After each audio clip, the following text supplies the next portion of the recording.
सिर्फ आंदोलन की बात कर रहे हैं, तब तो ये जो एमएसपी का जो सवाल है, जो किसानों की मूल मांग रही है, एमएसपी को गारंटीड करना। और ये आंदोलन, देखिए, ये जो एमएसपी का जो सवाल है ज़्यादा महत्वपूर्ण हुआ जब ये न्यू लिबरल इकोनॉमी अपनाई गई, जब राज्य ने यानी सरकारों ने अपनी भूमिका कृषि क्षेत्र में जो पहले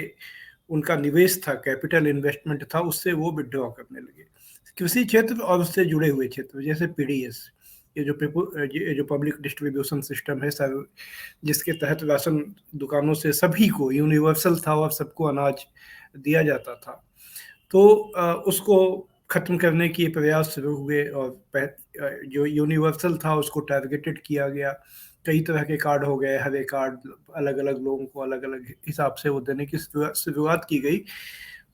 बाकायदा उसमें जो उसका क्रक्स तो यही था कि सरकार उसको जो नई फिलॉसफी थी, जो नई सोच थी इकोनॉमी को और देश को देखने की, उसके तहत पीडीएस भी उसमें फिट नहीं बैठता था। लेकिन चूंकि भारत में एक इलेक्टोरल डेमोक्रेसी है, चुनावी लोकतंत्र है, तो चुनाव के तकाजों में पार्टियों को बहुत से ऐसे काम करने पड़ते हैं जो वो जिसमें उनकी आस्था नहीं होती है, तो पीडीएस को किसी रूप में चलाया जाता रहा। लेकिन पीडीएस को खत्म करने का मतलब है कि सरकार जो अनाज की खरीदारी करती है उसकी जरूरत कम हो जाएगी, और वो ओवर द ईयर्स कम होती गई। तो यह और उसके साथ ये जो किसानों के साथ जो जो ये नजर आया कि जो कैपिटल इन्वेस्टमेंट के जो क्षेत्र थे, आप देख लीजिए, आज़ादी के बाद 1990 तक भारत में सिंचाई के लिए, इरिगेशन के लिए कितनी परियोजनाएं बनी, कितनी परियोजनाएं इम्प्लीमेंट हुई और उसका लाभ कितने व्यापक स्तर पर मिला और किस कॉस्ट पे मिला। दूसरी चीज, अगर आप देखे जाएं, जो खाद के कारखाने हैं, फर्टिलाइजर के, वो पब्लिक सेक्टर में जो कारखाने जब लगाए गए थे आज़ादी के बाद, सिंदरी से लेकर आपका ये बरौनी और बहुत सारे कारखाने, ये आरसीएफ जो है मुंबई में बहुत सी जगहों पर, जिनमें जो खाद पैदा होता था वो किस कीमत पर, किस प्रायोरिटी के साथ किसानों को उपलब्ध कराया जाता था। बीज को लेकर जो जो प्रोटेक्शन था डब्ल्यूटीओ और का पार्ट बनने के पहले, और जो जब तक विदेशी कंपनियां, अमेरिकन कंपनियां, करगिल वगैरह भारत के मार्केट में नहीं आई थी, तो किसानों को जो एक बीज संबंधी सुरक्षा मिली हुई थी, ये सारी चीजें बदलनी शुरू हुई लेट 1980 1980 के दशक के आखिरी समय में। और 1991 के बाद तो जो नई आर्थिक नीति अपनाई गई, उसमें क्रमिक रूप से ये सारी सुरक्षाएं किसानों को खत्म होती चली गई। लेकिन बात सिर्फ इतनी नहीं है कि ये सुरक्षाएं खत्म हुई। अगर आप आम जीवन की बात देखें तो पब्लिक सेक्टर में शिक्षा, स्वास्थ्य,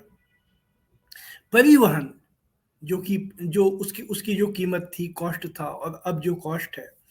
ये सारी चीजों से सरकार अपनी भूमिका घटाती जब चली गई, तो जाहिर है कि यह सभी किसानों को भी, चूंकि आज हम लोग किसानों की बात कर रहे हैं, किसान और कृषि पे निर्भर तबकों को भी ये सारी सुविधाएं जो पहले फ्री ऑफ कॉस्ट मिल जाती थी, उसको उनको अपने पॉकेट से खर्च करना पड़ा। अब वो इसको तभी कर सकते हैं जब उनकी जो फसल होती है उस फसल का लाभकारी कीमत मिले। सवाल जो एमएसपी है वो लाभकारी कीमत, यानी जितना उनका कॉस्ट आता है, उसकी जो लागत आती है उसके ऊपर उनको लाभ हो, तभी वो अपनी जिंदगी को ठीक से चला सकते हैं, और तभी ग्रामीण अर्थव्यवस्था ठीक से चल सकती है। कृषि पर जो आधारित आपने जिन लोगों की बात की, उनके घर की अर्थव्यवस्था ठीक से चल सकती है।